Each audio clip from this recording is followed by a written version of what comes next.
دعوت ذو العشیرہ اعلان نبوت کا تیسرا سال منعقد ہوئی، اور اسی اجلاس میں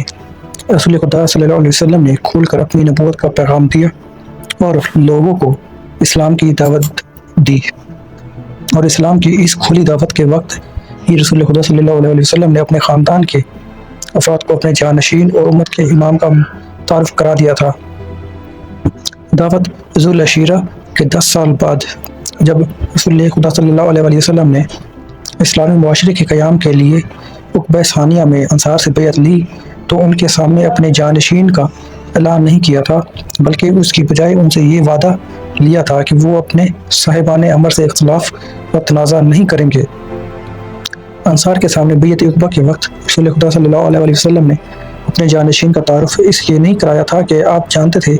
کہ ان کے معاشرے کی بنیاد قبائلی نظام پر قائم ہے، اس لیے مسلط نبوت آپ کو اجازت نہیں دیتی تھی کہ آپ ان کے سامنے کسی ایسے خلیفہ کا اعلان کریں جو انصار میں سے نہ ہو۔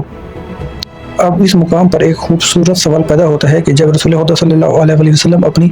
فراست نبوت سے جانتے تھے کہ دعوت ذو العشیرہ کے بھرے مجمع میں علی علیہ السلام کے علاوہ کوئی بھی ان کی مدد پر تیار نہ ہوگا، تو پھر آپ نے حاضرین کے سامنے یہ اعلان کیوں کیا کہ آیا تم میں سے کوئی ہے جو میری مدد کرے؟ وہ میرا وسیع، وزیر، بھائی اور جانشین ہوگا۔ اس سوال کا جواب یہ ہے کہ اللہ تعالیٰ نے آپ کو جنگ بدر کے انجام سے پہلے ہی باخبر کر دیا تھا اور آپ کو مشرکین کے قتل کے مقامات تک دکھائے جا چکے تھے، مگر اس کے باوجود بھی آپ نے اپنے اصحاب سے مشورہ کیا، اور مقصد یہ تھا کہ ان کے نفوس کی تربیت بھی ہو جائے اور ان کے ماضی، ان کے مافی الضمیر کا اظہار بھی ہو جائے۔ اسی طرح سے آپ کو وصایت و خلافت کے حقدار کا بھی علم تھا، مگر آپ نے حاضرین کے سامنے اپنی مدد و اعنات کی شرط رکھی اور فرمایا جو میری مدد کرے گا وہ میرا بھائی، وسیع اور میرا خلیفہ ہوگا۔ اگر آپ اس طرح کا اعلان کیے بغیر حضرت علی علیہ السلام کی خلافت و وصایت کا اعلان کر دیتے تو ممکن ہے حاضرین میں سے کچھ لوگ یہ کہتے کہ ہم بھی رسول خدا صلی اللہ علیہ وسلم کی مدد پر مدد ہے، مگر رسول خدا صلی اللہ علیہ وسلم نے ہم سے کچھ کہے سنے بغیر ہی علی کی وصایت اور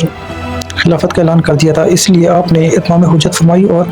عملی طور پر ثابت کیا کہ میں علی علیہ السلام کو ویسے ہی وصایت و خلافت کا عہدہ نہیں دیا، بلکہ اس نے یہ عظیم عہدہ اپنی خدمات کی وجہ سے حاصل کیا ہے۔ دعوت ذو العشیرہ میں آپ نے اپنے خلیفہ کا اعلان کیا اور بیعت عقبہ میں انصار سے یہ اقرار لیا کہ وہ آپ کے بعد آپ کے جانشین کی مخالفت نہیں کریں گے۔ ان دونوں واقعات سے ثابت ہوتا ہے کہ رسول خدا اپنی جانشینی کے مسئلے کو کس قدر اہمیت دیتے تھے۔